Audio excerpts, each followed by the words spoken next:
Welcome, survivors, to the edge of the apocalypse, where every story is a fight to stay alive. Thanks from the bottom of my heart for every like, comment, and sub. Keep hitting that bell and join the fight with me. Thanks from the bottom of my heart. The night shift at the city zoo was usually a sanctuary of silence, broken only by the occasional snort of a sleeping rhinoceros or the distant, haunting call of a peacock. I loved the isolation. My name is Elias, and I had been the senior nocturnal caretaker for the Metropolitan Zoo for the past 4 years.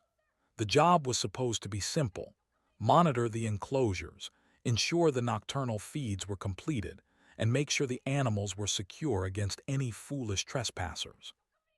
The zoo spanned over 200 acres of prime city real estate, a massive botanical and zoological fortress walled off from the urban sprawl.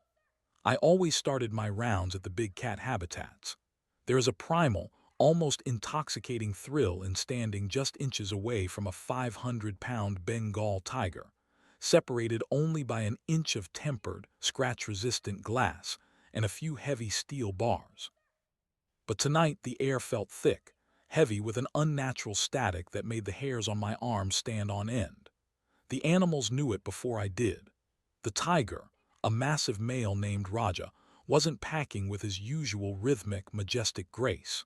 He was throwing his massive bulk against the glass, roaring with a panicked, desperate ferocity that rattled my teeth and vibrated through my ribs. His ears were pinned back flat against his skull, and his golden eyes were fixed not on me, but on the unnatural, flickering glow of the city skyline visible over the canopy of the arboretum.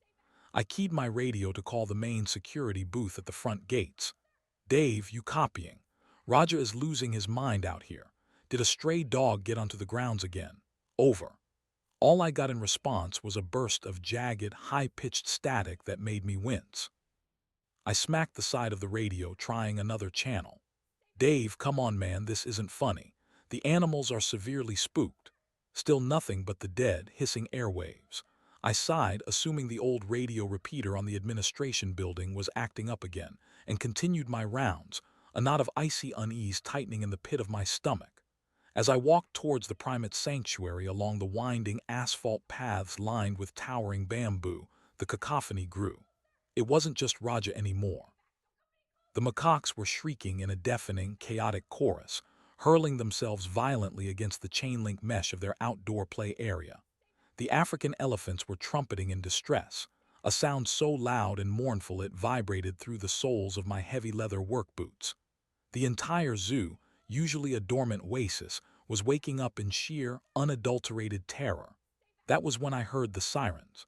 At first, it was just one or two, a distant wail from the downtown financial district.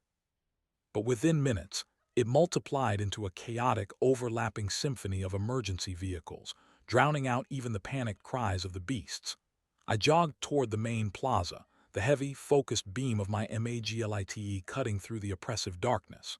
The familiar smell of the zoo, a comforting mix of damp earth, sweet hay, and raw meat, seemed suddenly suffocated by a strange, metallic scent drifting in on the cold night wind.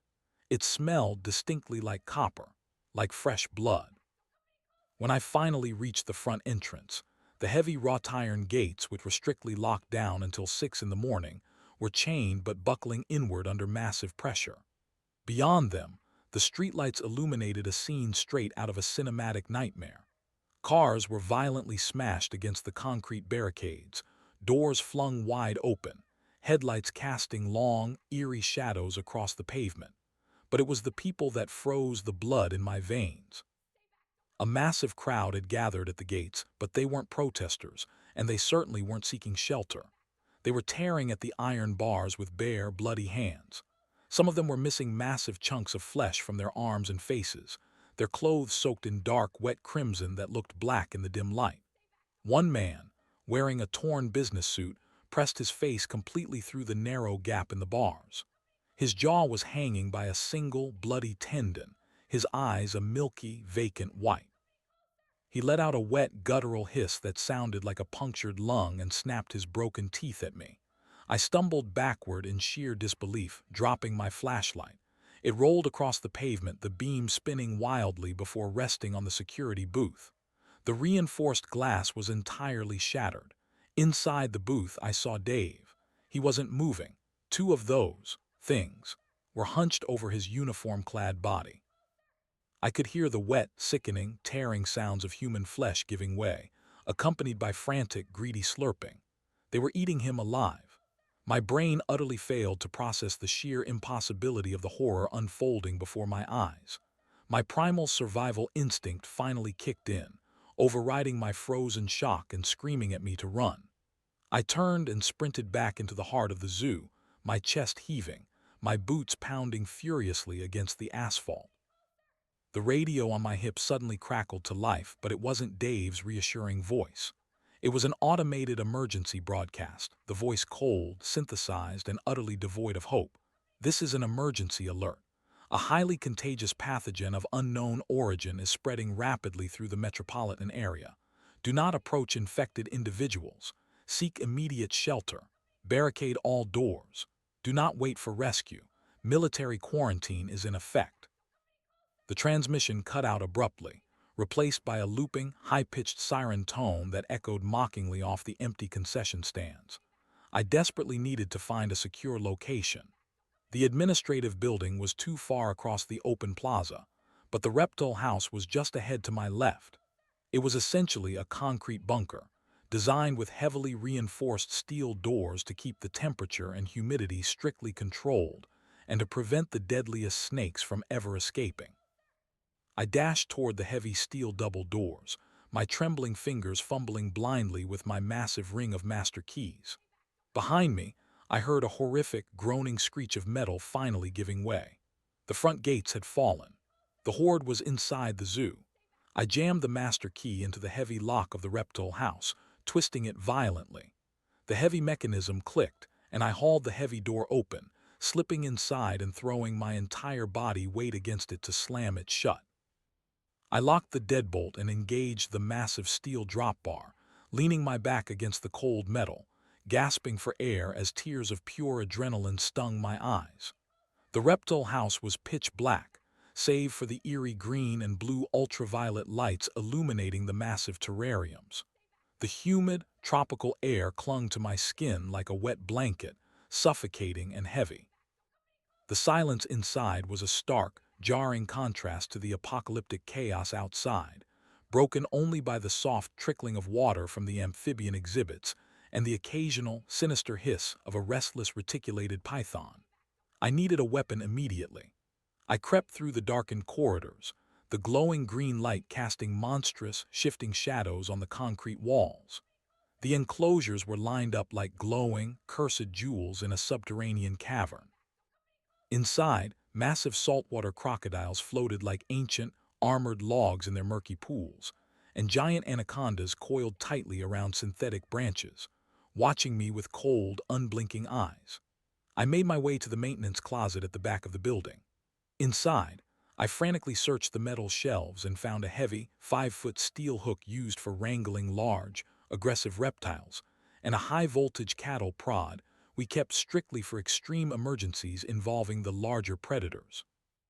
It wasn't a military arsenal, but it was far better than facing the undead empty-handed. As I firmly gripped the weapons, I heard a dull, heavy thud against the main doors of the building. Then another, and another. They had followed me. The guttural groans echoed through the thick concrete walls, a muffled but relentless chorus of the ravenous dead. I watched in absolute horror from the end of the hall as the heavy steel doors began to rattle violently in their steel frames. The sheer, collective weight of the mob pressing against the entrance was terrifying to behold. I knew, with a sinking dread, that the hinges wouldn't hold forever. I had to find another way out, or a place to hide deeper within the infrastructure.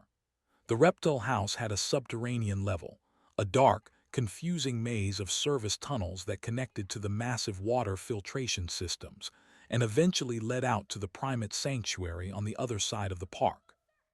It was a massive risk, but staying put was an absolute death sentence.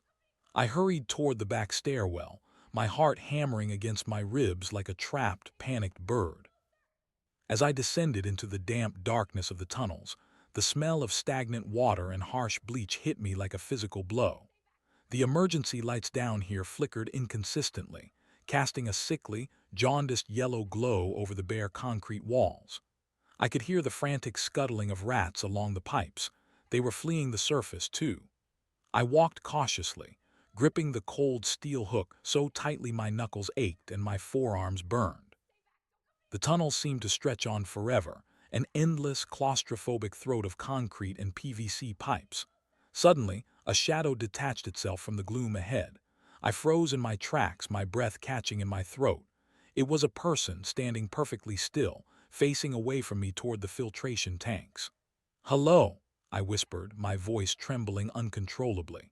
The figure slowly turned around and my blood ran instantly cold. It was Sarah, one of the daytime botanists I regularly shared coffee with during shift changes. I recognized her green khaki uniform, but her face was a ruined mask of horror. Half of her cheek was entirely torn away, exposing the bloody bone and teeth beneath in a permanent, grisly grin. Her eyes were that same milky, soulless white I had seen at the gate. She let out a shrieking wail that sounded entirely inhuman and lunged at me with terrifying, unnatural speed. I barely had a fraction of a second to react. I swung the heavy steel reptile hook with all my might, catching her in the shoulder and knocking her violently to the wet concrete floor. But she scrambled back up instantly, feeling absolutely no pain, her blood-slicked hands reaching hungrily for my throat. I backed up rapidly, thrusting the cattle prod forward and fully depressing the trigger. A loud, sharp crackle of electricity illuminated the dark tunnel as the glowing tip of the prod struck her directly in the chest. She convulsed violently, the massive electrical current locking her muscles in rigid spasms, but incredibly, she didn't stop trying to snap her bloody jaws at me. She was relentless, a biological machine driven only by the darkest, most primal predatory instincts. I pushed her back with the prod, using my body weight, forcing her violently against a massive, pressurized PVC water pipe. The thick pipe groaned under the impact and violently fractured, sending a massive, blinding spray of high-pressure water directly into her face. The distraction gave me the split second I desperately needed. I bypassed her, sprinting blindly down the flooded tunnel as fast as my legs could carry me, the sound of her wet, splashing footsteps echoing closely behind me in the dark. I finally saw the heavy steel fire door labeled Exit Primate Sanctuary at the end of the corridor. I threw my entire body at it, shoving the heavy crash bar with my shoulder. The door swung open, and I tumbled out into the cool, chaotic night air, scrambling to my feet and slamming the heavy door shut behind me, immediately jamming the steel hook through the handle and the frame to securely wedge it locked.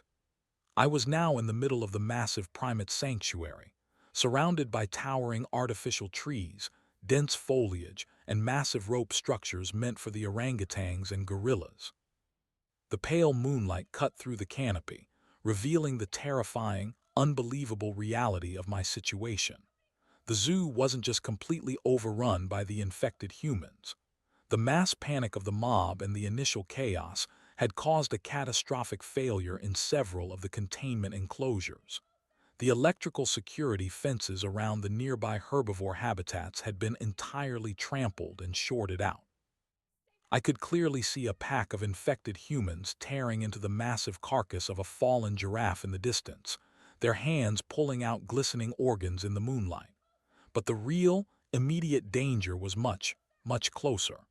The primate sanctuary was supposed to be completely secure, but the thick, multi-layered glass of the main observation deck was shattered from the outside in. As I backed away slowly from the tunnel exit, I heard a low, terrifyingly deep rumbling growl from the deep shadows of the artificial rock formations to my right. It wasn't the mindless groan of a zombie. It was Caesar, the zoo's alpha silverback gorilla. He stepped out heavily into the moonlight, his massive, heavily muscled, 400-pound frame incredibly tense and intensely defensive. He was terrified, confused by the blood and the screaming, and highly aggressive. And he was looking right at me. I was completely trapped between an encroaching army of the ravenous undead and a panicked, dominant primate capable of effortlessly tearing me limb from limb. The nightmare had only just begun. The reality of this apocalypse wasn't just the dead walking the earth. It was the complete, violent, and utter collapse of the entire natural order. Every single instinct I had meticulously honed as an expert zookeeper was now completely useless. I had to become an apex predator myself if I wanted to survive the night. I slowly backed away, trying to make my profile look as small and non-threatening as possible, strictly averting my eyes from Caesar's intense, dominant gaze. "Easy, big guy," I whispered, my voice breaking, barely audible over the distant, echoing screams and the constant, sickening sound of tearing flesh rolling in from the plaza. Caesar violently beat his massive chest, creating a deafening, percussive sound that actually shook the ground beneath my feet, bared his massive fangs, and charged directly at me into the moonlight. Time dilated, stretching a single second into an agonizing eternity as 400 pounds of pure, unadulterated muscle and rage barreled toward me. The moonlight illuminated the silver saddle of fur on his back, a stark contrast to the deep, absolute black of his massive silhouette. I didn't run. Running from a charging silverback triggers a predatory pursuit response, an instinct older than humanity itself. And even though my mind was screaming at me to flee, my zookeeper training clamped down on my panic with a desperate, suffocating grip. I collapsed my body inward, dropping to my knees and curling into a tight fetal position on the cold, damp concrete of the enclosure's perimeter path. I tucked my chin to my chest, threw my arms over the back of my neck, and braced for an impact that I knew would shatter every bone in my body. The sheer acoustic force of his roars battered against my eardrums, accompanied by the heavy, rhythmic thud of his knuckles striking the ground, a sound like a pile driver pulverizing the earth. The pungent, overwhelming stench of his musk, a sharp mix of sweat, damp earth, and primal fear, washed over me in a suffocating wave. I squeezed my eyes shut, whispering a frantic, soundless prayer. The air displaced by his massive form hit me like a physical blow, a hot wind that ruffled my uniform shirt, but the crushing impact never came. Instead, a wet, sickening crunch echoed directly above me, followed immediately by a guttural, gurgling hiss that sounded distinctly human, yet entirely hollow. I dared to open one eye, peering through the cage of my trembling arms. Caesar hadn't been charging me. He had been charging the nightmare that had silently crept up behind me. Less than 3 feet away, Caesar had intercepted a zombie, a former patron, judging by the tattered remains of a floral Hawaiian shirt and the heavy camera strap still tangled around its neck. The undead creature had slipped through the perimeter fencing, drawn by my voice. Caesar held the creature suspended in the air by its throat, his massive, leathery hands completely enveloping the zombie's neck. The walker was thrashing wildly, snapping its jaws with a mechanical, relentless hunger, completely devoid of the fear that any sane living creature would exhibit in the grasp of an apex primate. Its decayed hands clawed uselessly at Caesar's thick forearms, tearing out tufts of coarse black hair, but failing to penetrate the incredibly dense muscle beneath. Caesar's deep-set eyes were wide with a mixture of confusion and absolute, territorial fury. This was his domain, his troop's sanctuary, and this foul-smelling, unnatural intruder had violated his space.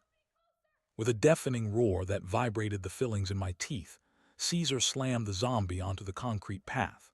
The impact was horrific. I heard the skull fracture with a sharp, percussive crack, dark, viscous fluid instantly pooling beneath the creature's head. But the zombie didn't stop. Driven by a reanimated biology that defied every law of nature I had ever studied, it immediately began to blindly claw its way back up Caesar's leg, its jaw snapping frantically at the gorilla's calf. Caesar, entirely unprepared for prey that didn't stay dead when its skull was crushed, recoiled for a fraction of a second before instinct took over entirely. He reached down, grabbed the zombie by its left arm and right shoulder, planted one massive foot on the creature's chest, and simply pulled. The sound of tearing flesh, snapping tendons, and popping cartilage was loud enough to rival the distant screams from the zoo's main plaza. Caesar effortlessly ripped the zombie's arm completely out of its socket, tossing the appendage aside like a discarded piece of enrichment celery. A fountain of thick, congealed black blood erupted from the wound, splattering across Caesar's chest and the concrete enclosure walls. The gorilla then brought his massive fists down in a double-handed strike directly onto the creature's chest cavity. The ribcage collapsed inward with a sound like dry branches being fed into a wood chipper. The zombie finally went still, pinned beneath the sheer weight and catastrophic physical trauma delivered by the silverback. Caesar stood over the ruined corpse, chest heaving, his mouth stained with the creature's foul blood, and let out another chest-beating roar, a declaration of dominance aimed at the encroaching darkness. I didn't wait to see if he would turn his attention back to me. While Caesar was locked in his display of territorial triumph, I began to crawl. I scrambled backward on my hands and knees, my palms scraping against the rough concrete, tearing the skin, but I couldn't feel the pain. Adrenaline had flooded my system, rendering my extremities numb. I pushed myself up and lunged toward the heavy steel maintenance door built into the faux rock wall of the primate habitat. My hands flew to my belt, my fingers clumsily fumbling with the heavy brass carabiner holding my master key ring. It felt like trying to thread a needle while wearing thick winter gloves. The jingling of the keys seemed impossibly loud, a ringing dinner bell in the apocalyptic soundscape. I finally grasped the correct, square-headed Chubb key, jammed it into the heavy deadbolt, and twisted. The lock clicked with a heavy, satisfying clunk. I threw my entire body weight against the steel door, tumbling into the pitch-black service corridor beyond. I kicked the door shut behind me, plunging myself into absolute, suffocating darkness. The heavy pneumatic hinges hissed, and the latch engaged, instantly muting the chaotic cacophony of the outside world to a dull, distant throb. I lay there on the cold, linoleum floor of the service tunnel, my chest heaving, sucking in the stale, air-conditioned air that smelled faintly of industrial bleach, old hay, and ozone. My heart was hammering against my ribs so violently I thought it might crack my sternum. For a long, agonizing minute, the only sound in the world was my own ragged, desperate breathing. I slowly sat up, my back pressed against the cold steel of the door, and unclipped the heavy, maglite flashlight from my belt. I clicked the rubberized button. The heavy beam of LED light pierced the darkness, revealing the familiar, utilitarian concrete walls of the zoo's subterranean network. These service tunnels were the veins of the zoological park, a labyrinthine network connecting the nocturnal house, the reptile exhibits, the big cat enclosures, and finally, the veterinary center. Under normal circumstances, they were bustling with keepers, maintenance staff, and feed carts. Now, they were a terrifyingly silent tomb. The fluorescent overhead lights were dead, indicating a catastrophic failure of the main power grid. We were officially off the grid, relying solely on whatever backup generators hadn't already failed. I needed to move. Staying static meant death. My ultimate objective was the veterinary clinic on the far side of the park. The clinic was a fortress, built to withstand a Category 5 hurricane and equipped with reinforced steel doors, a standalone generator, communications equipment, and most importantly, the Code Red Locker. The Code Red Locker was designed for the absolute worst-case scenarios, the escape of a highly dangerous Category 1 predator. It contained high-powered tranquilizer rifles, lethal injection darts, and a pump-action Remington 12-gauge shotgun loaded with heavy deer slugs. If I was going to survive this night, I needed firepower, not just my knowledge of animal husbandry. I pulled myself to my feet, my muscles screaming in protest, trembling with the aftershocks of sheer terror. I keyed the lapel mic of my two-way radio. "Control, this is Sector 4 Keeper. Does anyone copy? Is anyone alive out there? Over." Static hissed back at me, a sharp white noise that grated against my frayed nerves. I waited, holding my breath. Then a voice broke through the static. It was Sarah, the head of guest relations. Her voice was unrecognizable, a shrill, hyperventilating sob. "God, oh my God, they're eating him. They're eating Marcus. Someone help. The main gates are completely breached. Thousands of them. They're tearing the fencing. The animals. Oh God, the lions are. Sarah, I barked into the mic, abandoning protocol. Sarah, where are you? Get to the clinic, Sarah. A horrific, wet tearing sound erupted over the radio, followed by a scream so utterly agonizing, so completely devoid of hope, that it froze the blood in my veins. The scream gurgled into a wet, choking rattle, and then the radio went dead, leaving nothing but the indifferent hiss of static. I slowly lowered my hand, my fingers numb.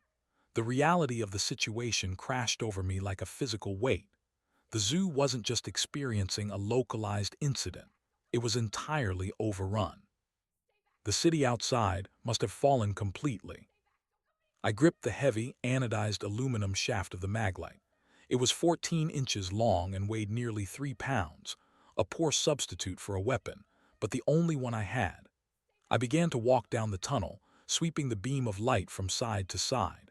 The tunnel curved gently to the right, leading toward the nocturnal exhibits. Condensation dripped from the exposed pipes running along the ceiling, the rhythmic plink-plink sounding like a ticking clock counting down my lifespan. As I rounded the corner, the beam of my flashlight caught something anomalous on the floor.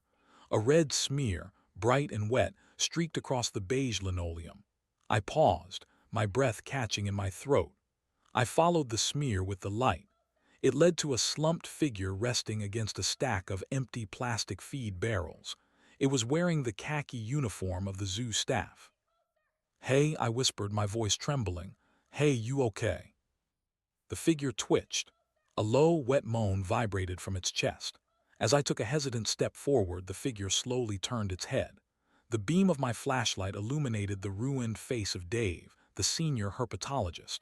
His throat had been violently torn open, a gaping, jagged cavern of ruined meat and exposed trachea. His eyes, usually bright and full of a dry, sarcastic wit, were now clouded over, a milky, dead white. The skin around his mouth was stained a horrific, dark crimson. Dave wasn't Dave anymore. He was one of them. The reanimated corpse of my colleague let out a guttural snarl and began to clumsily haul itself to its feet, slipping momentarily on its own pooled blood. My mind fragmented. This was the man who had covered my shifts when I was sick, the man who had spent hours teaching me how to properly handle a reticulated python, the man who had a wife and 2 young daughters waiting for him at home. The psychological barrier of striking a human being, a friend, was an immovable wall in my mind. "Dave, please," I pleaded, stepping back, tears blurring my vision. "Please, man, don't make me do this." He lunged. The sheer speed of the attack was terrifying. The undead didn't feel fatigue. They didn't hold back to protect their own muscles or joints. They moved with a reckless, biomechanical absolute zero. His bloody hands grasped the collar of my uniform shirt, his jaws snapping inches from my face. The smell of his breath was an atrocity, a rotting, coppery stench of digested blood and decaying offal. Instinct, raw and unfiltered, finally overrode my grief. I shoved the maglite up, wedging the heavy metal shaft under his chin, desperately trying to keep those snapping, blood-stained teeth away from my neck. He was incredibly strong, driven by a mindless, singular purpose. I could feel his jagged fingernails digging into my shoulders, tearing through the fabric of my shirt and scoring the flesh beneath. We slammed into the concrete wall of the tunnel, the impact knocking the wind out of me. "I'm sorry," I screamed, a primal, ragged sound that echoed off the tunnel walls. "I'm so sorry, Dave." I dropped my left hand, planted my boot against the wall, and shoved him back with everything I had. As he stumbled backward, momentarily off balance, I gripped the maglite with both hands like a baseball bat. I swung it in a vicious, horizontal arc. The heavy aluminum head of the flashlight connected with the side of Dave's skull with a sickening, wet thud. The impact shattered his temporal bone, the force of the blow snapping his neck to the side. He crumpled to the floor instantly, his body convulsing once before lying completely still. I dropped the flashlight. It rolled away, its beam illuminating the opposite wall. I collapsed to my knees, violently vomiting onto the linoleum. My stomach heaved, expelling nothing but bile and terror. I knelt there for a long time, sobbing, my body shaking uncontrollably. I had just killed a man. I had extinguished a life. The apocalyptic reality had forced me to cross a moral event horizon from which I knew I could never, ever return. But I couldn't stay. The noise of our scuffle might have attracted more of them. I forced myself to stand, wiping my mouth with the back of a trembling hand. I retrieved the flashlight, purposefully keeping the beam away from Dave's ruined head, and continued down the tunnel. The corridor transitioned from concrete to the artificial, cave-like structures of the nocturnal animal house.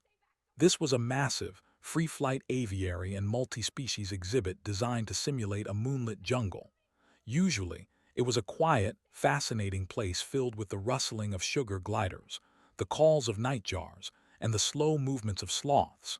Now, the emergency red lighting bathed the entire cavernous space in a demonic, bloody glow. The glass of several smaller enclosures had been completely shattered. As I crept along the visitor pathway, the ambient sounds of the nocturnal house were wrong. Instead of the rhythmic, natural sounds of the animals, there was a frantic, terrified scrabbling. Dozens of fruit bats were flying erratically in tight, panicked circles near the vaulted ceiling, crashing into each other and the wire mesh.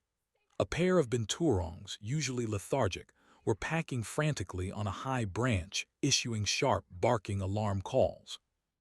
I kept my flashlight off, relying on the eerie red emergency lights to navigate. The path wound through a dense thicket of artificial bamboo and real ferns. As I rounded a corner near the echidna habitat, I froze. Standing in the middle of the path were three walkers. They were zoo patrons, a family judging by their matching souvenir t-shirts. A father, a mother, and a teenage boy. They were hunched over something on the ground, the wet, tearing sounds of their feast echoing terribly in the artificial cave. I pressed my back against the cold glass of an empty terrarium, holding my breath, my heart pounding a frantic rhythm against my ribs. I had to get past them to reach the exit doors that led toward the African savanna and the path to the vet clinic. Suddenly, a loud crash reverberated from the far end of the nocturnal house. One of the heavy wooden service doors had burst open. The three walkers snapped their heads up, their faces smeared with dark viscera in the red light, and began to shamble toward the source of the noise. I used the distraction to slip behind a large artificial rock formation, inching my way toward the exit. I could see the heavy glass double doors leading out into the night. Just a few more yards. As I reached the doors, I glanced back. A large, dark shape had entered the nocturnal house from the service door. Even in the dim red light, I recognized the distinct, terrifying silhouette. It was a jaguar. The enclosure fences in the South American quadrant must have failed. The massive feline, a creature built entirely for silent, lethal ambush, was stalking down the visitor path, its muscles rippling beneath its spotted coat. It had smelled the blood. It saw the three walkers. To a jaguar, a slow-moving, uncoordinated biped was prey. I watched in morbid, paralyzed fascination as the apex predator closed the distance in absolute silence. It didn't roar. It didn't issue a warning. It simply exploded forward like a coiled spring of lethal intent. It hit the father zombie from behind, its massive paws wrapping around the creature's shoulders, bringing it down instantly. The jaguar's jaws, capable of crushing turtle shells, clamped down directly onto the back of the walker's skull. The crunch was loud and definitive. But the victory was short-lived. The walker didn't bleed like a normal animal. The foul, coagulated black blood sprayed into the jaguar's mouth. The great cat immediately released its grip, violently shaking its head and pawing at its own muzzle, coughing and hacking in absolute disgust. The meat was tainted. The other two walkers, oblivious to the fact that they were facing one of nature's most perfect killing machines, turned and lunged at the jaguar. The feline, confused and repulsed by the taste of the undead, reacted defensively. It swiped a massive, clawed paw, decapitating the teenage walker in a single, brutal arc of kinetic energy, the head flying into the shadows. The mother walker grabbed the jaguar's flank, its teeth sinking into the cat's thick fur.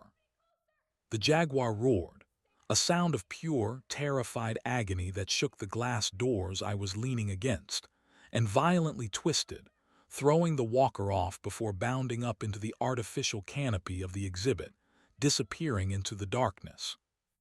Would the cat turn? Could the infection cross the species barrier? The thought sent a fresh wave of ice water through my veins. If the animal started reanimating, if I had to face a zombie silverback gorilla or a zombified jaguar, humanity had zero chance. I pushed through the glass doors, escaping into the cool night air. I was now on the elevated wooden boardwalk that overlooked the African savanna exhibit. This was the largest open space in the zoo, a massive, multi-acre plain designed to house giraffes, zebras, ostriches, and white rhinoceroses. I crawled to the edge of the boardwalk and peered over the wooden railing. The sight below was a tableau of apocalyptic horror straight out of a Hieronymus Bosch painting. The main perimeter fence at the far end of the savanna, bordering the city street, had been completely brought down. It wasn't just broken, it was flattened under the sheer, unimaginable weight of a localized horde. Hundreds, perhaps thousands of the undead were pouring into the savanna, a relentless, shuffling tidal wave of rotting flesh cascading over the down chain link. In the moonlight, the sea of the dead looked like an infestation of maggots writhing across a corpse. The animals were in an absolute state of mass hysteria. The herd of reticulated giraffes was galloping blindly in circles, their long, elegant legs kicking out with lethal force, shattering the skulls and ribs of any walkers that got too close. A massive male white rhino, easily weighing 2 tons, had charged blindly into the densest cluster of the undead. He was tossing bodies into the air like rag dolls, his massive horns skewering walkers and trampling dozens beneath his feet. But for every zombie the rhino crushed, 10 more swarmed over his flanks, their teeth completely unable to penetrate his thick, armored hide, but their sheer mass slowing him down. The zebras weren't so lucky. A small offshoot of the horde had managed to corner a younger mare against the dry moat. I watched, helpless and sickened, as the living tide washed over the terrified animal.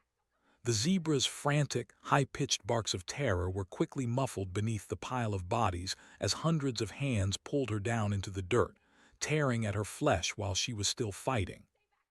The complete, violent subversion of the natural order was an atrocity that broke something fundamental within my mind. Nature was brutal, yes, but it was balanced. This was a cancer, an anti-nature that consumed indiscriminately and gave nothing back. I couldn't watch anymore. I had to keep moving. The vet clinic was just past the Asian Highlands exhibit, specifically the tiger enclosure.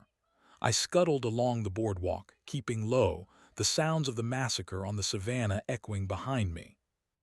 I descended the wooden stairs at the end of the boardwalk, entering a dense, bamboo-lined pathway that wound through the Asian exhibits. The air here was thick and humid, the moonlight struggling to penetrate the dense canopy of the giant bamboo. The silence here was oppressive, a stark contrast to the chaos I had just left. As I approached the tiger enclosure, a massive multi-million-dollar habitat with reinforced, 2-inch thick acrylic viewing windows, I noticed a severe problem. One of the massive acrylic panels had been shattered. Not just cracked, but completely blown out, leaving a gaping hole large enough to drive a small car through.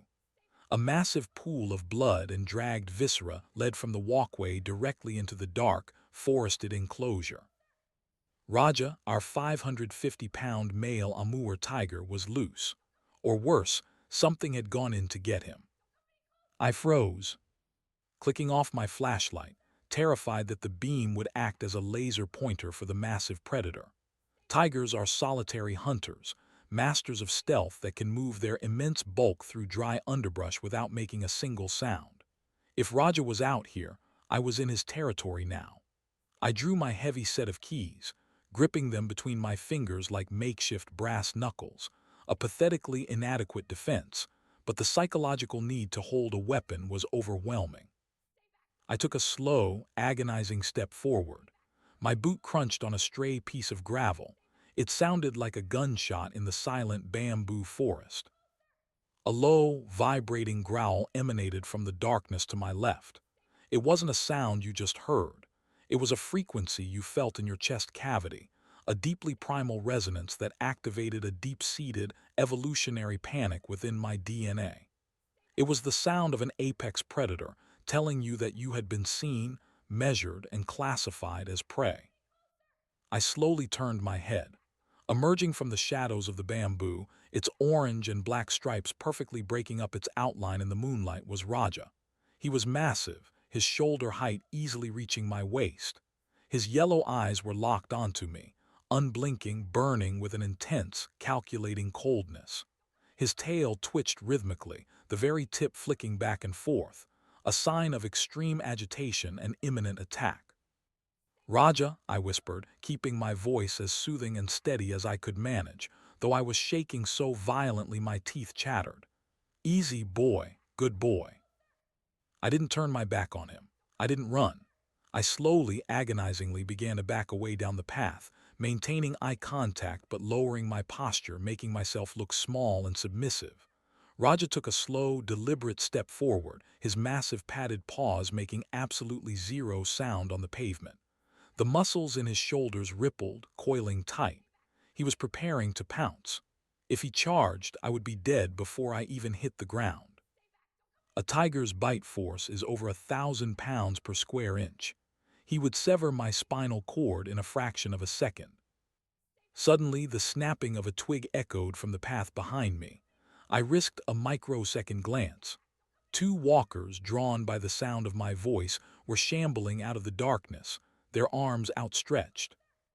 I was caught between a half-ton apex predator and the relentless, infectious dead. Raja's attention instantly snapped to the new, noisier arrivals. His ears flattened against his skull. The walkers, possessing no survival instincts, completely ignored the massive tiger and continued their lumbering advance toward me. Raja didn't hesitate. He bypassed me completely, launching himself off his hind legs in a breathtaking display of athletic power. He cleared 20 feet in a single bound, landing squarely on the chest of the leading walker. The sheer kinetic force of the impact pulverized the zombie's ribcage. Raja's jaws clamped down on the walker's shoulder, violently shaking the creature like a rag doll before throwing it into the bamboo. Just like the jaguar, Raja immediately spat out the foul, rotted meat, recoiling in disgust and confusion. The second walker lunged at the tiger's flank. Raja pivoted with lightning speed, swiping his massive paw. 5'3" razor-sharp claws gutted the walker from collarbone to pelvis, spilling a horrific torrent of coagulated black blood and rotting intestines onto the path. While Raja was distracted by the foul, unpalatable intruders, I spun around and sprinted. I abandoned all stealth, relying entirely on desperate, adrenaline-fueled speed. I ran down the path, my lungs burning, my boots pounding against the pavement. I didn't look back. I expected to feel the crushing weight of the tiger on my back at any second, but it never came. I burst out of the bamboo forest and into the concrete courtyard of the veterinary clinic. The building was a single-story, bunker-like structure made of cinder block and steel. To my immense relief, the heavy, steel security doors appeared intact. I sprinted to the door and grabbed the handle. It was locked. I fumbled for my keys again, my hands slick with sweat and the blood from my scraped palms. I found the master key, jammed it into the lock and twisted. The heavy bolt threw with a loud clack. I yanked the heavy door open, threw myself inside, and slammed it shut, instantly throwing the deadbolt and locking the handle. I collapsed onto the cold tile floor of the clinic lobby, my back against the heavy steel door. I was safe, for now. The interior of the clinic was pitch black, but the smell of strong antiseptics, iodine, and bleach was a comforting, familiar scent amidst the nightmare. I clicked on my flashlight. The lobby was empty, the reception desk undisturbed. The heavy, reinforced glass of the exterior windows had security grates pulled down over them, standard lockdown procedure. Someone had initiated the lockdown before they fled or died. I pulled myself to my feet, my legs feeling like lead. I had to find the armory. I bypassed the surgical suites and the recovery wards, heading straight for the heavy metal door marked Restricted Access, Code Red Equipment. I keyed the lock and pushed the door open. The small room was lined with steel gun cabinets. I moved to the main locker, my hands trembling as I entered the 4-digit code on the electronic keypad. A green light flashed, and the heavy door popped open. Inside, resting in its custom foam cutout, was the Remington 870 Police Magnum shotgun. Beside it were several bandoliers of heavy, 1-ounce deer slugs. These weren't birdshot or buckshot. These were massive pieces of lead designed to drop a charging brown bear or a rogue elephant. They would certainly take the head off a zombie. I grabbed the shotgun, its heavy, cold steel a deeply reassuring weight in my hands. I began rapidly loading the tubular magazine, sliding the heavy brass-backed shells into the port until it clicked full. I grabbed a bandolier and slung it over my shoulder, then grabbed a Dan-inject rifle and a bandolier of heavy tranquilizer darts just in case I needed to pacify an animal rather than kill it. I racked the slide of the shotgun. The heavy, metallic asterisk clack-clack echoed loudly in the small armory, a sound of profound finality. I was armed. I had a defensible position. But as I walked back out into the clinic lobby and looked at the security monitors above the reception desk, powered by the building's independent solar battery backup, the true scale of the nightmare finally set in. The cameras, equipped with night vision, displayed the various sectors of the zoo. The main plaza was a sea of the undead. The reptile house doors were smashed open, but the most terrifying image was on camera 4, displaying the main employee parking lot just beyond the zoo walls.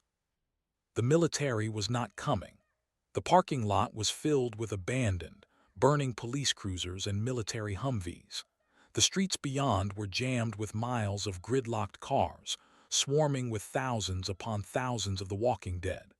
The city of millions had become a graveyard of the walking dead, and I was trapped in a 200-acre island right in the middle of it. Worse, the camera feed from the perimeter fencing showed that the breaches weren't isolated. The sheer mass of the city's undead population was actively pressing against the zoo's outer walls, the sheer weight of their numbers slowly buckling the structural supports of the heavy fencing.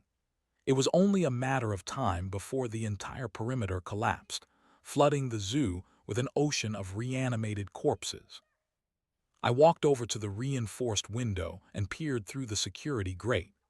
The moonlight cast long, terrifying shadows across the empty courtyard. The roars of the dying animals, the mindless groans of the dead, and the distant, booming crashes of structural failures created a symphony of the apocalypse. I gripped the shotgun tightly to my chest.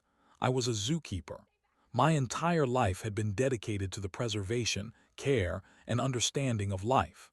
I had spent years studying the delicate balance of ecosystems, the intricate social structures of primates, the perfect evolutionary designs of apex predators. Now, I was standing at the epicenter of the absolute destruction of that natural world. The biosphere was being consumed by a necrotic plague, an unstoppable tide of death that defied science, logic, and nature itself. The radio on my belt, silent for the last hour, suddenly crackled to life. It wasn't static this time. It was a voice, low, ragged, and terrified. Is anyone out there?" the voice whispered. "This is Dr. Evans. I'm trapped in the subterranean quarantine lab under the reptile house. The main doors are holding, but something is down here with me, something big. The backup generator is failing, please.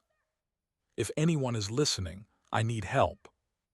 Dr. Evans, the head veterinarian. He was trapped a half-mile away on the other side of the park, deep underground, surrounded by both the undead and whatever terrified, escaped predators were roaming the tunnels. I looked at the shotgun in my hands.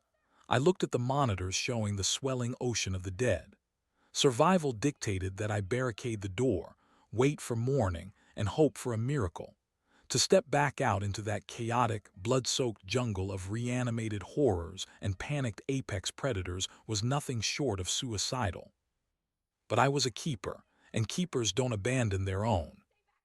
I reached into the code-red locker, grabbed a heavy, tactical trauma kit and strapped it to my leg. I slung the tranquilizer rifle across my back and checked the action on the Remington one last time. I walked to the heavy steel door of the clinic, placed my hand on the cold deadbolt and took a deep, shuddering breath.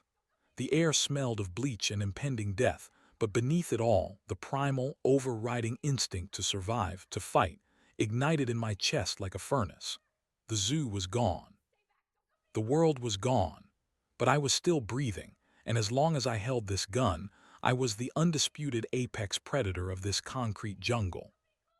I threw the deadbolt, pushed the heavy steel door open, and stepped back out into the nightmare.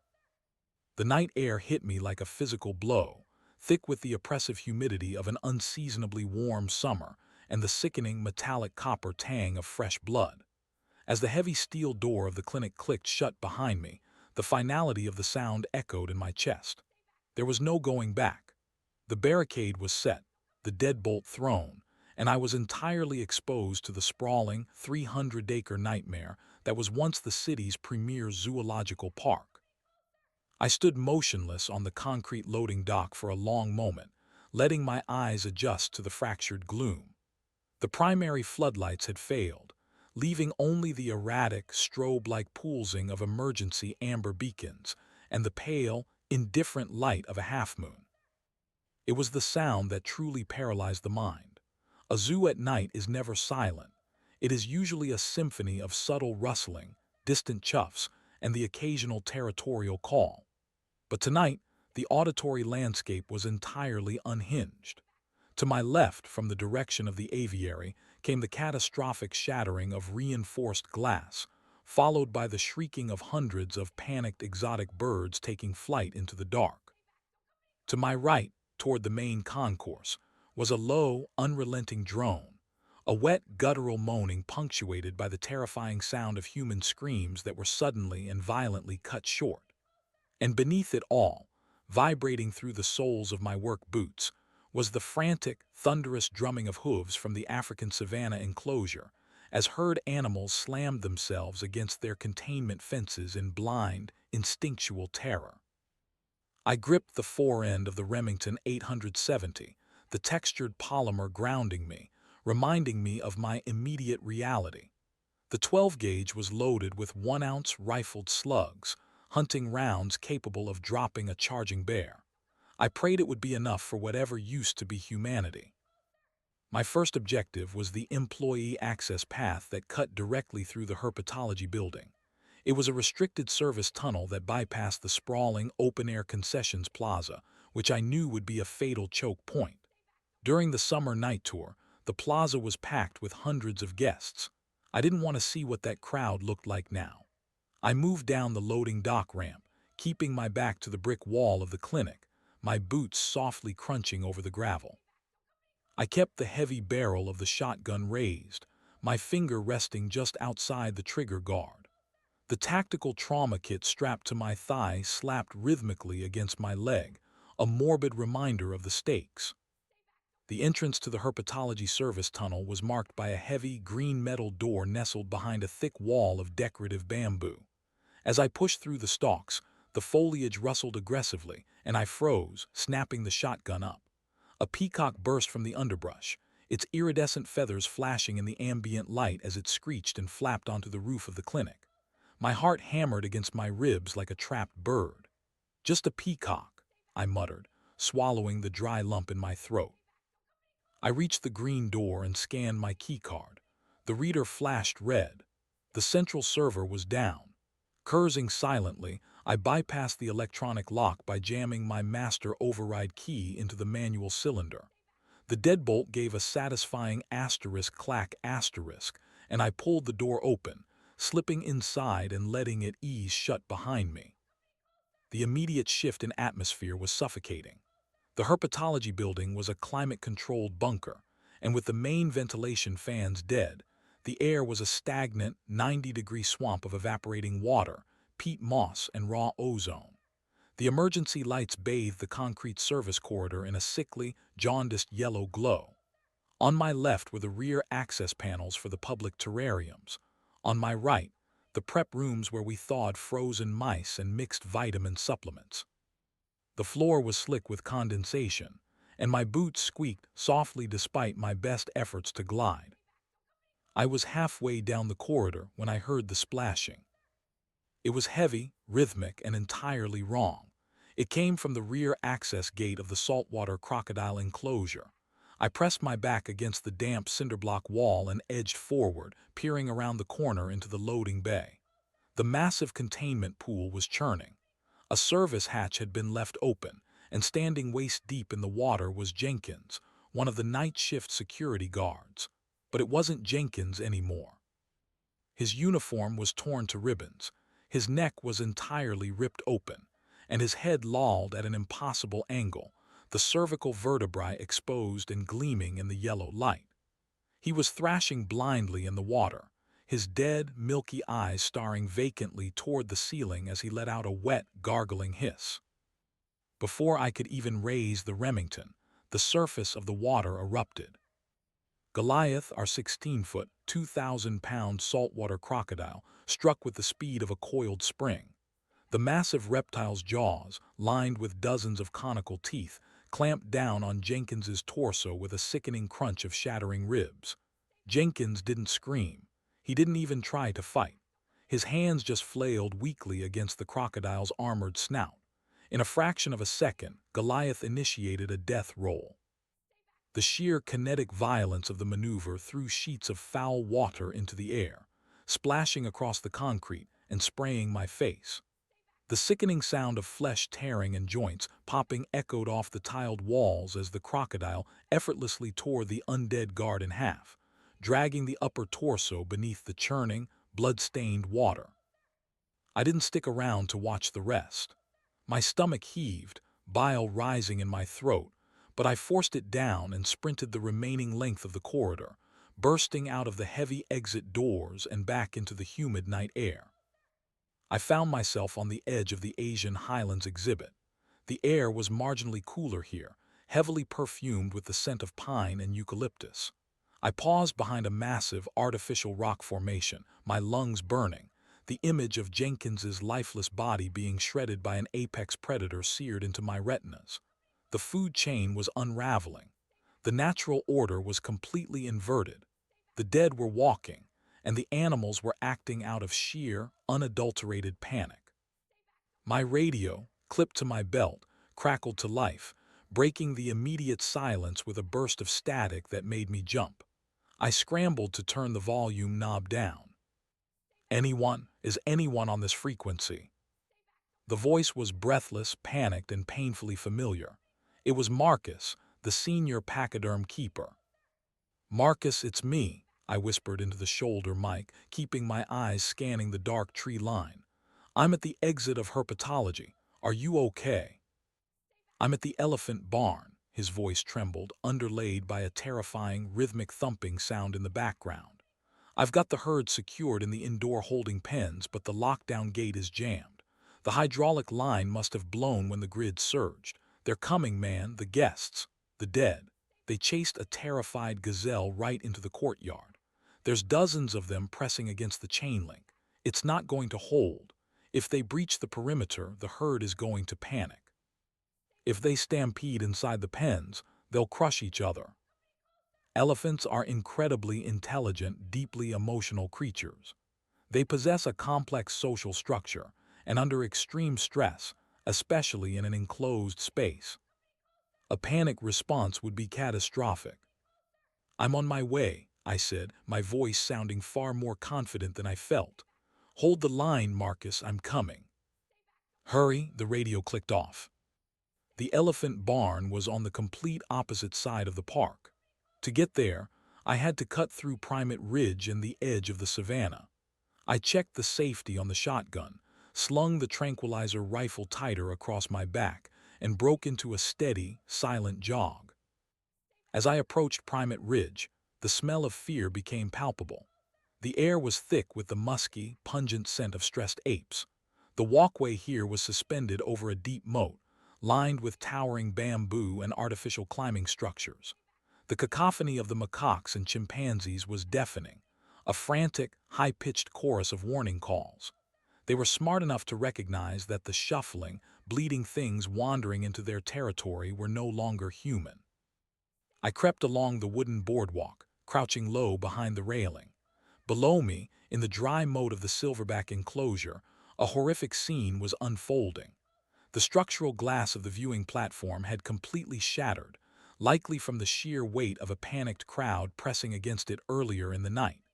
Now, a steady stream of the undead was spilling over the concrete lip, tumbling into the moat.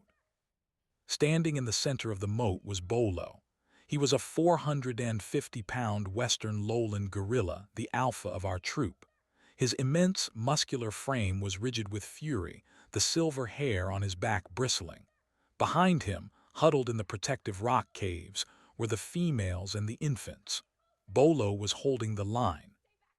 A zombie, a woman in a shredded floral sundress, her jaw hanging by a thread of flesh, stumbled toward him, reaching out with rotting, bloody hands. Bolo didn't hesitate. He let out a deafening, chest-rattling roar that shook the very boardwalk I was kneeling on, and charged. He moved with a terrifying, explosive speed, closing the distance in a millisecond. He brought one massive, leathery fist down on the zombie's head.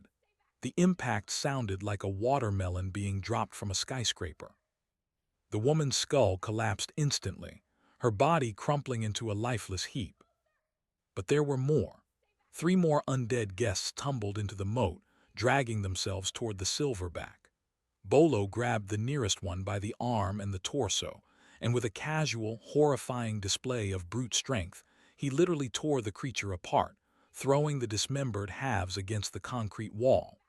But as he turned to face the next, a crawling zombie managed to sink its teeth deeply into the gorilla's massive calf. Bolo shrieked, a sound of pure, bewildered agony. He smashed the biter into paste with his knuckles, but the damage was done. I watched, my heart breaking, my finger twitching on the trigger of the tranquilizer rifle. I could dart him.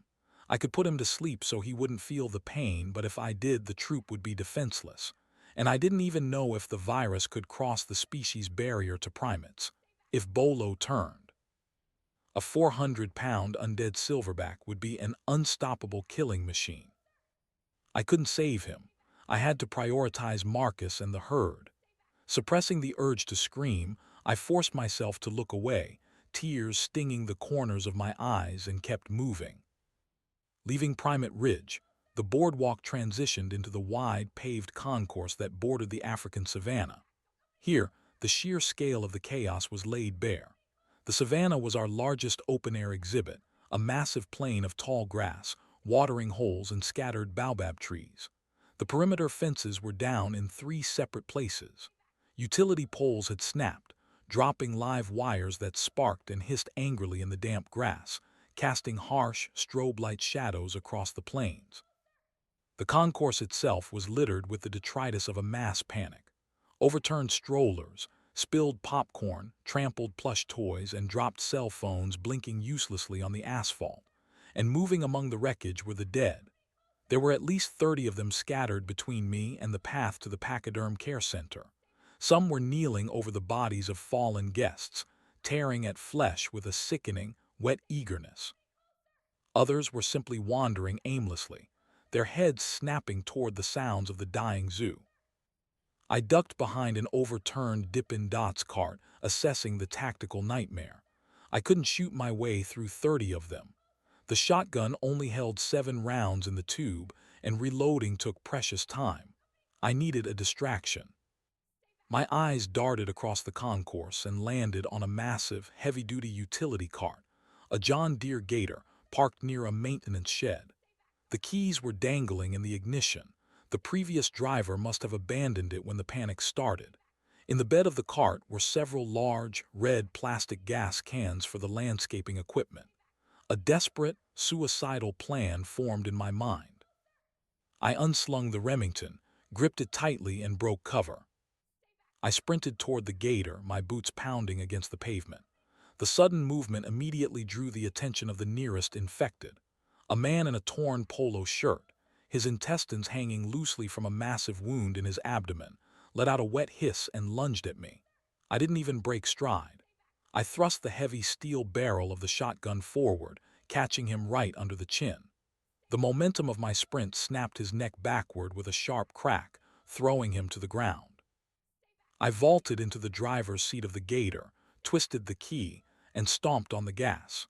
The small diesel engine roared to life, a loud, chugging mechanical noise that instantly cut through the ambient groans of the dead.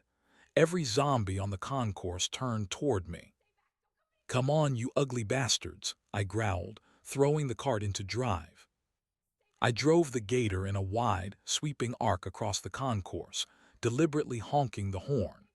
The undead horde began to converge, a slow, shambling wave of bloody teeth and reaching hands. I steered the cart toward the gaping hole in the savanna perimeter fence, where the live power lines were violently sparking against the twisted chain link. As I neared the downed wires, I grabbed one of the red gas cans from the bed of the cart. I unscrewed the cap with my teeth, spitting the plastic out, and began sloshing the gasoline all over the dashboard, the seats, and the floorboards. The fumes burned my eyes. The horde was closing in, less than 20 feet away now, drawn by the engine noise and my movement. I locked the steering wheel straight toward the down power lines, shoved the gear shifter into high, and jammed a heavy maglite flashlight against the gas pedal. As the Gator surged forward, I threw myself out of the driver's side. I hit the asphalt hard, tucking my shoulder and rolling to absorb the impact. The rough pavement tore through my uniform shirt, scraping the skin off my back, but I didn't stop moving. I scrambled to my feet and ran toward the safety of a concrete planter. The Gator careened forward, entirely driverless, plunging straight into the horde. It plowed over 3 zombies, crushing them beneath its heavy treaded tires, before slamming violently into the twisted chain-link fence directly on top of the sparking power lines. The ignition was instantaneous. A massive, blinding fireball erupted into the night sky, accompanied by a concussive shockwave that knocked the breath out of my lungs and rattled my teeth. The explosion sent flaming shrapnel and burning gasoline spraying in a wide radius. The concourse was instantly bathed in a hellish, flickering orange light. The undead that had been chasing the cart were incinerated instantly, while dozens more caught fire, stumbling blindly through the flames like horrific, walking torches before collapsing into the burning asphalt.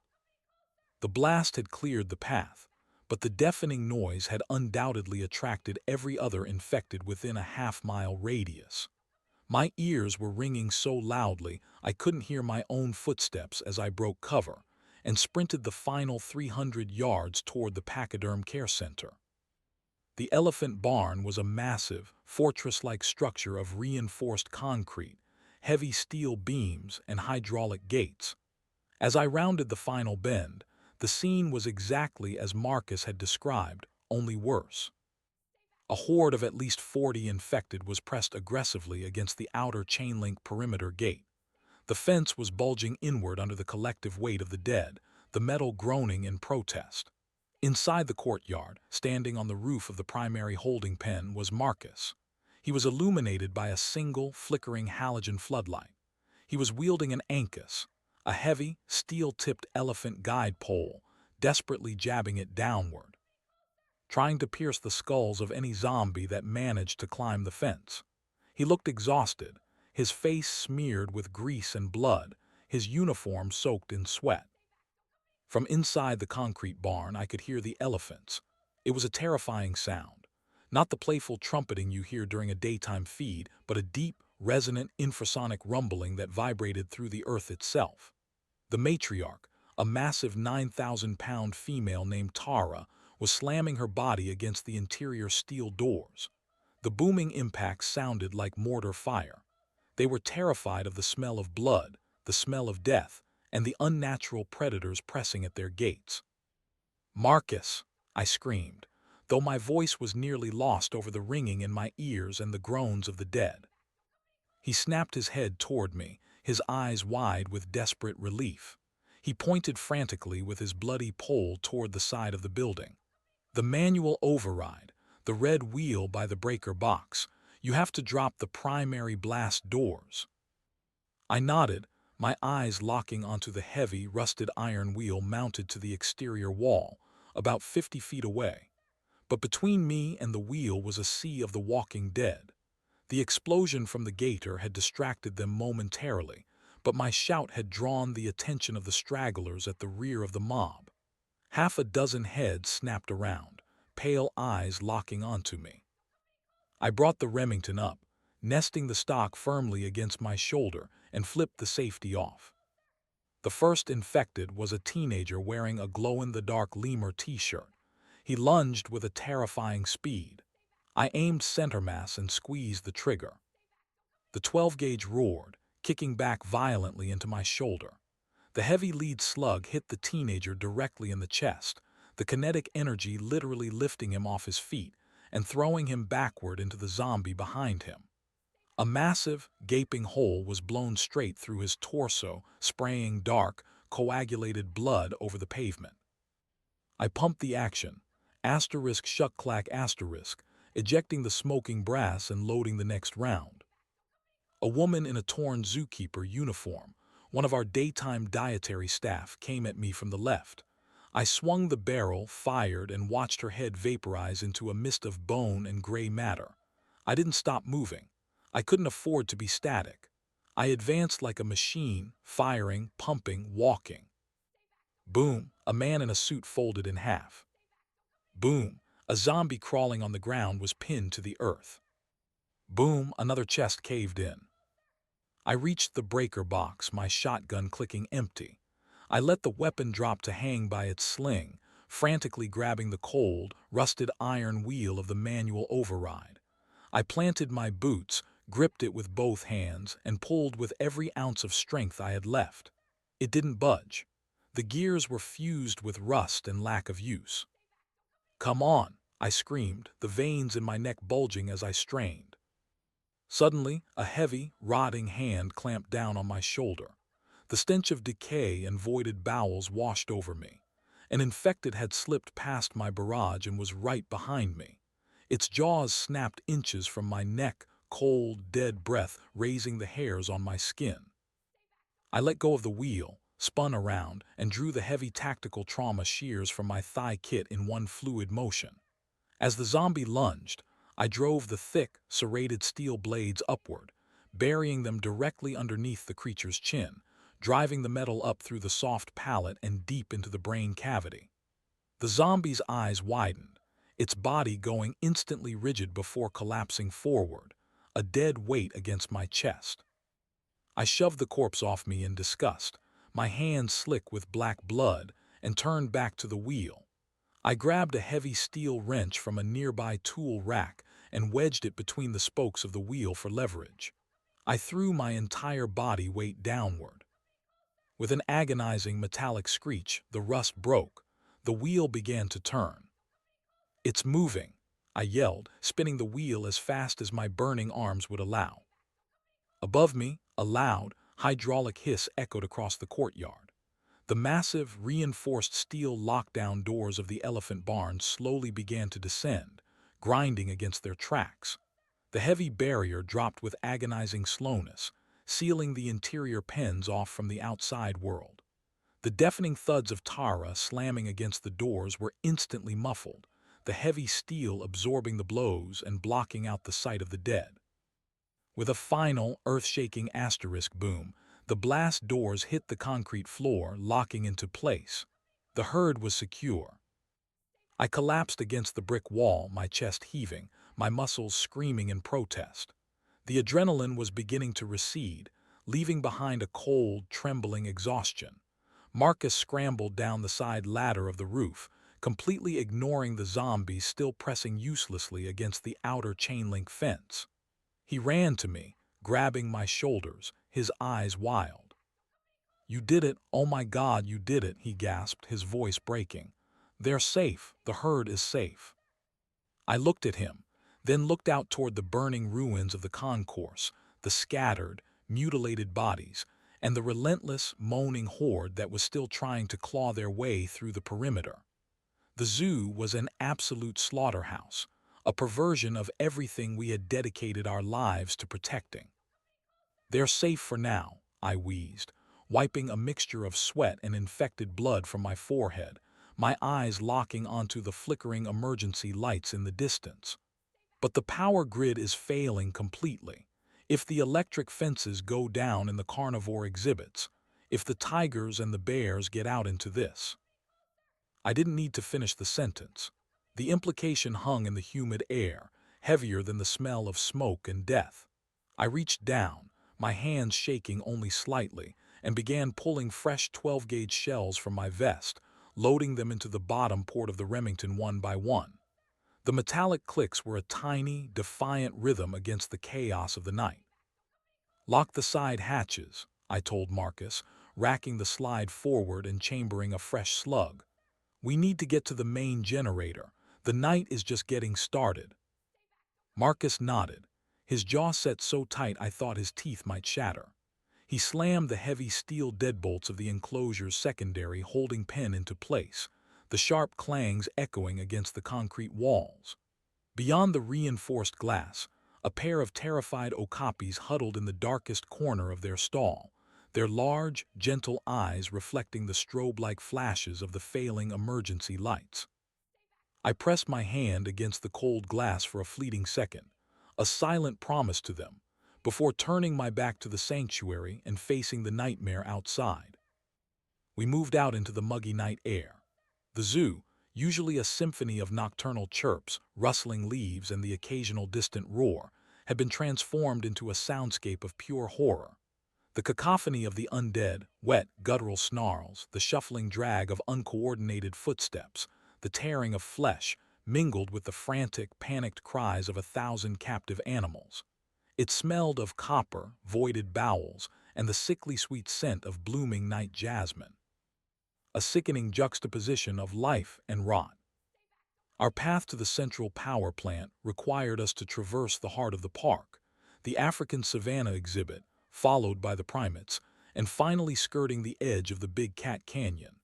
Every shadow cast by the dying amber path lights seemed to writhe. I kept the Remington tucked tight against my shoulder, the tritium sights glowing like twin venomous eyes in the gloom. Marcus covered our rear with a heavy steel rock pry bar he'd scavenged from the landscaping shed and a standard-issue tranquilizer rifle loaded with dart syringes of carfentanil. It wouldn't kill a dead man, but the sheer volume of the synthetic opioid might slow their decaying nervous systems. Hopefully. We hadn't dared to test the theory yet. "Stay off the main asphalt," I whispered, my voice barely audible over the distant wail of sirens from the burning city beyond the park walls. "Keep to the service trails behind the botanical gardens. Less visibility. The foliage will mask our heat and scent." We slipped behind a dense thicket of bamboo. The stalks clicked and clattered against each other in the gentle breeze, sounding agonizingly like rattling bones. The ground beneath our boots was soft with mulch, muffling our footsteps. I navigated by memory. I knew every inch of this 150-acre compound. I knew where the irrigation pipes ran, where the blind spots in the security cameras used to be, and where the fencing was weakest. Right now, that intimate knowledge was the only thing keeping us breathing. Suddenly, a figure lurched out from the shadows of a weeping willow just 10 yards ahead. It was wearing the torn, blood-soaked khaki uniform of the zoo's guest services team. A name tag dangled from a single thread on its chest. "Hi, I'm Sarah." I remembered Sarah. She was a college student, always smiling, always sneaking extra fish to the penguins when the aviary supervisors weren't looking. Now, half of her jaw was missing, a jagged ruin of exposed bone and torn muscle glistening in the moonlight. She let out a wet, rattling hiss and lunged. I didn't hesitate. I couldn't afford to see Sarah. I could only see the threat. I pulled the trigger. The 12-gauge roared, a deafening thunderclap that temporarily erased my hearing and lit up the dark canopy in a flash of blinding yellow light. The slug took her square in the chest, the massive kinetic force lifting her off her feet and slamming her into the trunk of the willow tree. She slid to the ground, a crumpled pile of ruined limbs, but she was still twitching, her clawed hands grasping blindly at the mulch. They didn't die unless you destroyed the central nervous system. I stepped forward, pumping the action, asterisk shuck-clack asterisk, and fired a second time directly into her cranium. The twitching stopped. Jesus, Marcus breathed behind me, the words shuddering out of him. Keep moving, I commanded, suppressing the rising bile in my throat. The noise will draw more. I was right. As we broke from the botanical trail and approached the sprawling expanse of the African savanna, the silhouettes of the infected began pouring over the decorative limestone ridges. There were dozens of them. They were mindless, driven only by the basest predatory instinct, but their numbers were overwhelming. Beyond them, the vast, open plain of the savanna exhibit lay in near darkness. The massive floodlights that usually bathed the area in a simulated dusk were completely dead. Look at the moat, Marcus said, his voice trembling. The dry moat that separated the pedestrian walkways from the animals was teeming with the undead. They had blindly tumbled over the protective walls, dropping 15 feet onto the concrete below. Many had broken their legs, shattered their pelvises, or snapped their spines, yet they continued to drag their ruined bodies toward the grassy incline of the enclosure, drawn by the rich scent of the panicked herd of zebras and gazelles galloping wildly in circles. The perimeter wire on the savanna is strictly aesthetic, I muttered, my heart hammering against my ribs like a trapped bird. It won't hold them back if they manage to climb the embankment, but we can't save the herd right now. We have to secure the grid. We sprinted along the raised boardwalk, our boots pounding a frantic rhythm against the composite wood. Hands reached up from between the safety cables, hands stripped of skin, fingers ending in splintered bone. A decaying tourist, wearing a shredded souvenir t-shirt, managed to hook its arm around Marcus's ankle. He stumbled, hitting the deck hard, the tranquilizer rifle clattering out of his grasp and skidding across the boards. The zombie hauled its torso up, snapping its blood-stained teeth at Marcus's exposed calf. I pivoted, driving the steel butt of my shotgun down like a sledgehammer. The satisfying crunch of the creature's skull collapsing under the blow sent a shudder of revulsion up my arms. I grabbed Marcus by the heavy nylon webbing of his vest and hauled him to his feet. "Don't drop the gear," I barked. He snatched the rifle and we kept running. We reached the end of the boardwalk and burst into the service corridor that led beneath the primate house. It was a concrete tunnel, echoing, damp, and intensely claustrophobic.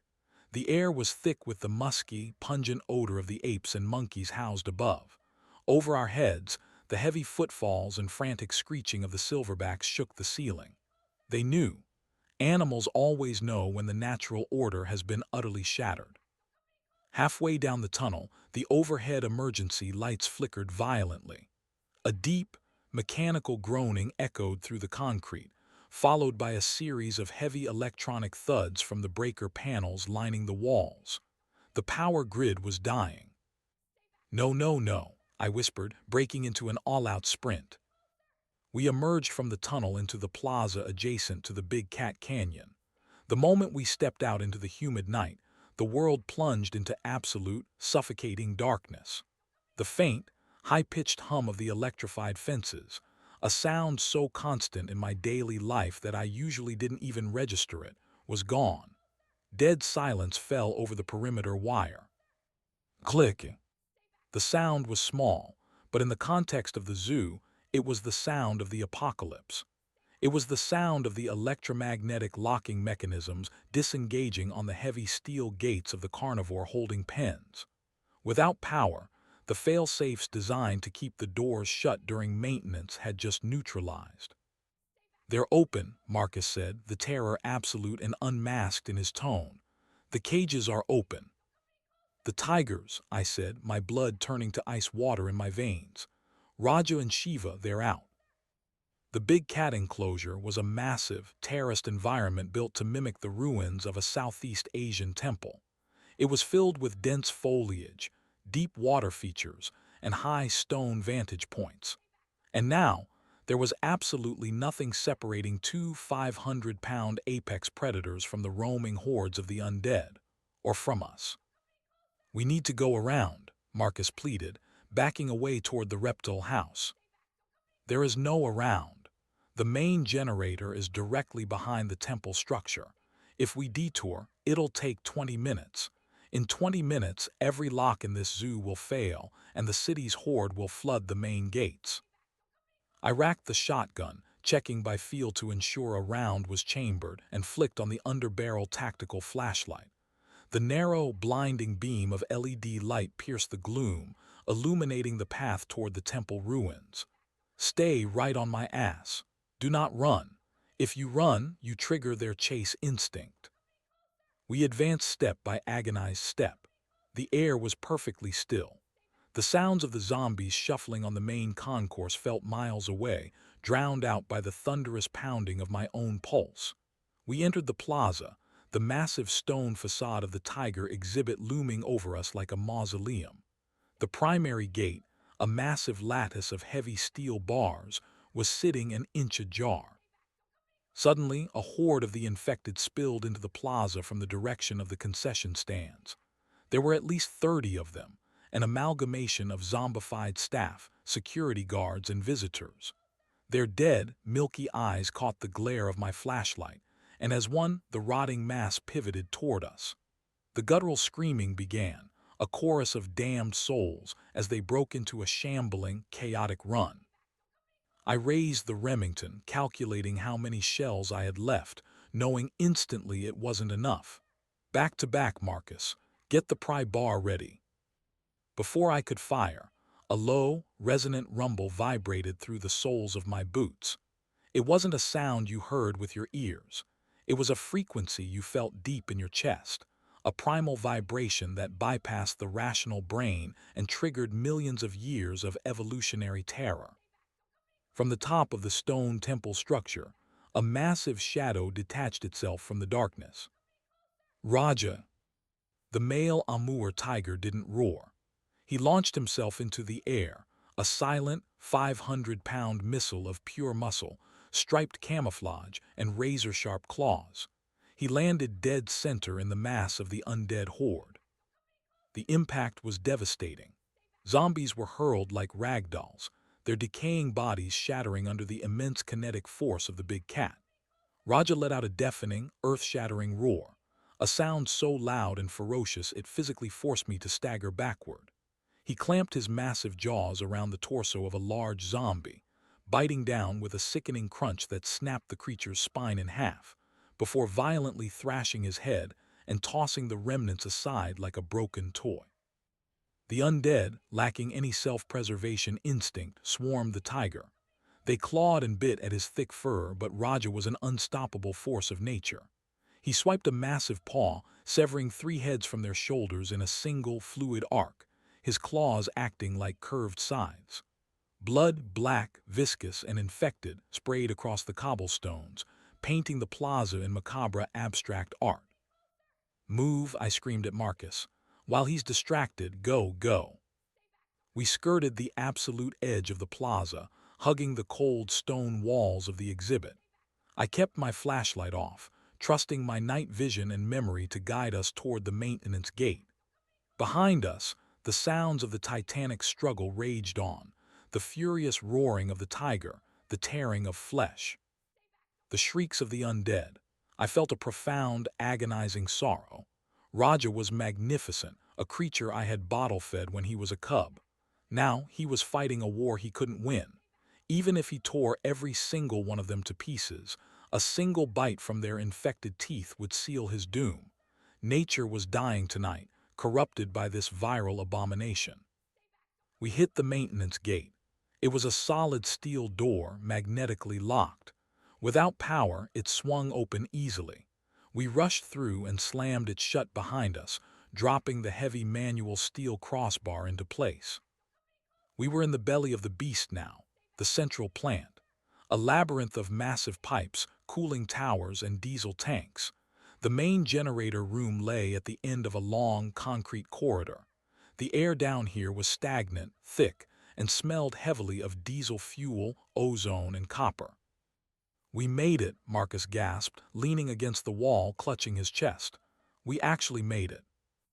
"Don't celebrate yet," I said, sweeping my flashlight down the corridor. The heavy blast doors of the generator room were standing wide open. Blood smeared the frame, long, horrific drag marks leading into the pitch-black darkness of the room. I leveled the shotgun and approached. The central generator was a monstrous machine, the size of a locomotive engine, capable of powering the entire zoo for a month on its underground fuel reserves. But it was dead silent. Inside the room, the beam of my light illuminated a massacre. The night shift engineering crew, 3 men, were scattered across the floor in pieces. Standing over the control console was the chief engineer, Miller. His back was to us. He was rhythmically banging his forehead against the steel casing of the master breaker panel. Thud, thud, thud. "Miller," Marcus whispered. Miller stopped. He turned around slowly. His lower jaw was completely gone, his throat a ruined mess of torn cartilage and arterial spray. His eyes, completely devoid of humanity, locked onto the beam of my light. With a wet, bubbling gurgle, he lunged. I fired. The blast in the enclosed concrete room was deafening, the concussive wave physically punching me in the chest. Miller's head evaporated into a cloud of red mist, and his headless corpse slumped backward over the console. My ears were ringing violently, a high-pitched whine that drowned out everything else. I shook my head, my vision blurring, and moved toward the massive generator. "Check the fuel lines," I yelled, my own voice sounding muffled and distant. Why didn't the auto start kick in? Marcus hurried over to the side of the machine, tracing the thick, braided steel hoses. "The master prime valve," he shouted back. "It's been smashed. The solenoid is destroyed. The computer can't open the valve to feed the diesel to the engine." I cursed, rushing to his side. The heavy brass casing of the electronic valve was dented and actively leaking fuel. "Can we bypass it?" "It has a manual override lever," Marcus said, grabbing a thick red metal handle attached to the valve. "But the locking pin is sheared off. If I pull this lever to open the line, the massive fuel pressure will just slam it shut again. Someone has to hold it open manually while the other throws the main breaker and initiates the starter sequence. And they have to keep holding it, or the engine starves and the grid goes down again." I stared at the heavy red lever, then at the master breaker panel on the other side of the room, 20 feet away. "Okay, I'll hold the valve. You throw the breaker and start the engine." "No," Marcus said. He wasn't looking at the valve, he was looking at his leg. I lowered the flashlight beam. My heart completely stopped. On Marcus's right calf, just above the line of his tactical boot, his pants were torn. The fabric was soaked in dark, wet blood. A jagged, semicircular bite mark had taken a chunk of flesh from his leg. The zombie on the boardwalk. The one I had crushed with the stock of my shotgun. It hadn't just grabbed him. "Marcus," my voice broke. The shotgun felt impossibly heavy in my hands. "It's burning," he said quietly, a single tear cutting a clean line through the grime and blood on his cheek. "It feels like liquid fire spreading up my leg. I can already feel my heart racing. I'm sweating, man. I'm so cold." The infection was fast. We had seen it on the news before the broadcast went dead. A bite to an extremity took less than an hour. The fact that he was already showing systemic shock meant his time was measured in minutes. "We can tourniquet it," I lied, the words tasting like ash in my mouth. "We can amputate." "Don't do that," Marcus smiled sadly, leaning heavily against the steel chassis of the generator. "Don't insult us both. I'm dead, but the animals don't have to be." A sudden, terrifying sound echoed down the concrete corridor outside. It was the synchronized shuffling of dozens of feet, accompanied by wet snarls. The gunshot that killed Miller had been a dinner bell. The horde from the plaza had followed us into the tunnels. "They're here," I panicked, turning toward the blast doors. We need to close the doors. The blast doors lock from the inside, Marcus said, his voice suddenly steady, possessing a terrifying clarity. If we lock them, we can't get out. I'm not leaving you. Marcus reached out and grabbed the collar of my vest, hauling me close. His eyes were bloodshot, the veins around his temples bulging and turning a sickly, necrotic black. You listen to me. You are the senior keeper. Your duty is to the innocent lives in this park. The perimeter must hold. You have to get out of this room, seal me inside, and go to the observation tower to monitor the sectors. That's an order, brother. Marcus, please. The tears were flowing freely now, stinging my eyes, mingling with the sweat and the blood of the dead. I'll hold the valve, he said, turning back to the heavy red lever. He wrapped both his hands around it, his knuckles turning white as he pulled it downward with all his remaining strength. A sharp hiss of pressurized diesel filled the room. The fuel is flowing. Go to the panel. Prime the engine. I stumbled backward, my vision blurred with tears. I ran to the main console. I flipped the sequence of toggle switches just as I had been trained in the quarterly emergency drills. Prime glow plugs, ignition. I slammed my fist onto the massive green starter button. The giant starter motor whined, a deep, heavy grinding sound that shook the concrete floor. The engine coughed, sputtered, and died. Keep holding it, I screamed over my shoulder. The sounds in the corridor were deafening now. Shadows were stretching across the entrance. The horde was seconds away. I got it, Marcus roared, his muscles straining, cords standing out on his neck as the immense fuel pressure fought to snap the lever back. Hit it again. I pressed the button. The starter ground violently. Once, twice. And then, with a thunderous, explosive roar, the massive 16-cylinder diesel engine roared to life.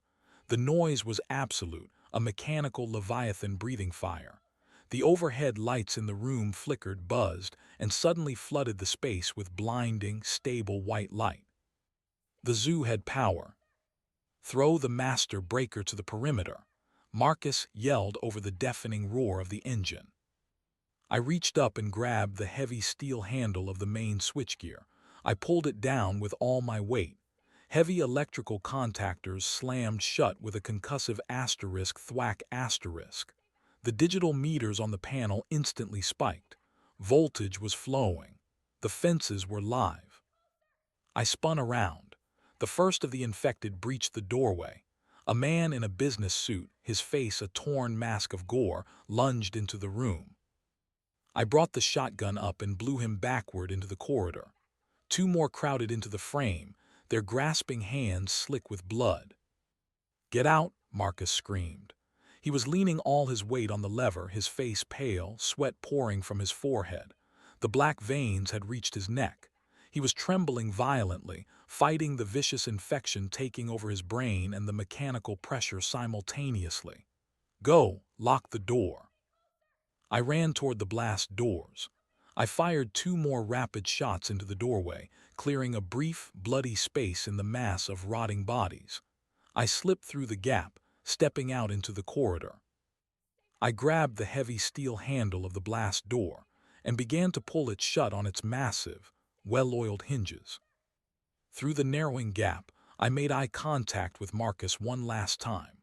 He was slipping away, his eyes rapidly glazing over with the milky film of the dead, but his hands were locked onto that lever in an unbreakable death grip. He gave me a single, jerky nod. "Take care of them," he mouthed, though I couldn't hear the words over the roar of the generator. I slammed the heavy steel door shut and spun the locking wheel. The locking bolts engaged with a heavy, final asterisk clunk asterisk. I stood in the corridor, pressing my forehead against the cold steel of the door. Inside, I could hear the muffled roars of the generator, steady and strong. And then faintly, the sickening sounds of bodies slamming against the inside of the door, accompanied by wet tearing and a final, brief scream. Marcus had given his life to buy the zoo its sanctuary. He had sealed himself in a tomb to ensure the heart of the park kept beating. The animals were safe, but the cost was unbearable. I didn't have time to mourn. I reloaded the shotgun, pushing shells into the bottom tube until my thumb ached and turned to face the corridor. I fought my way out of the maintenance tunnels, a blur of muzzle flashes, deafening booms, and shattered bone.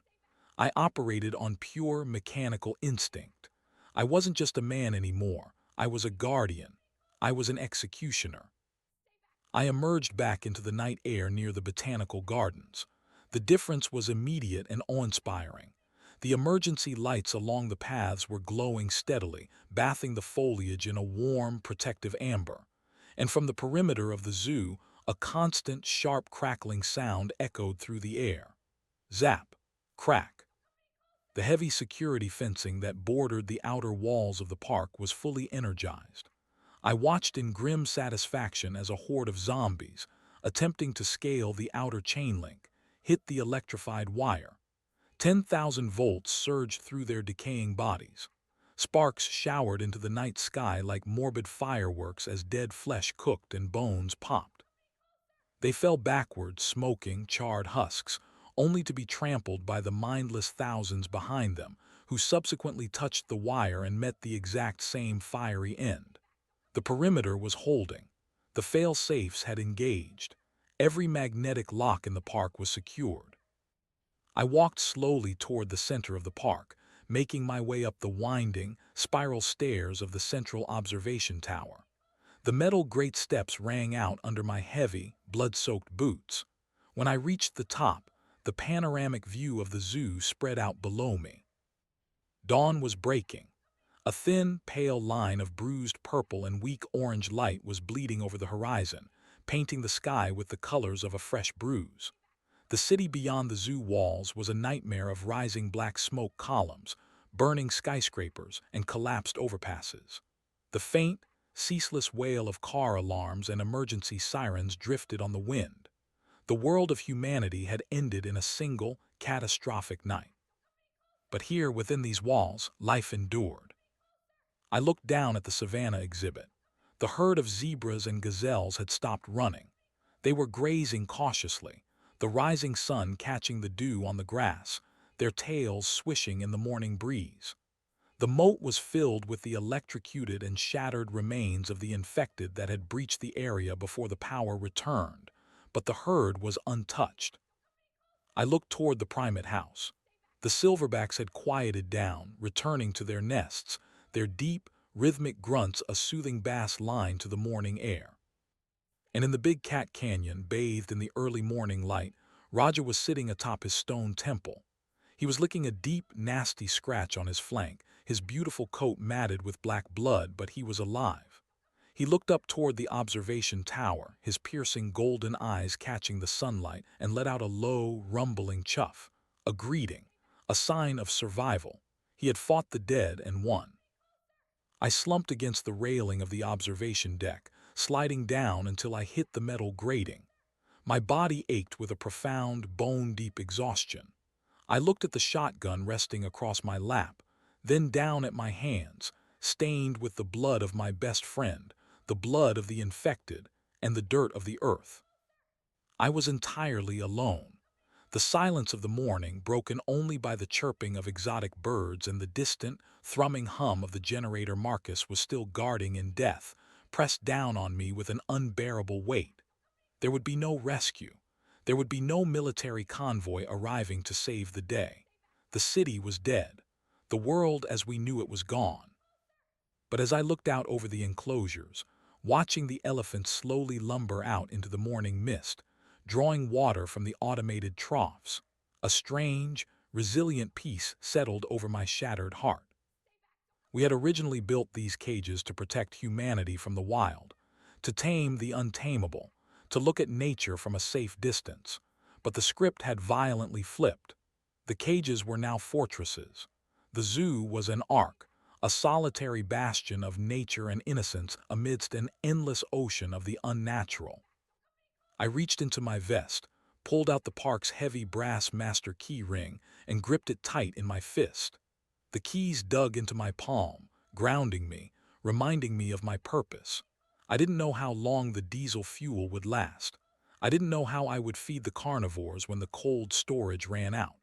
I didn't know how long I could keep the gates closed against a world that wanted to devour everything inside.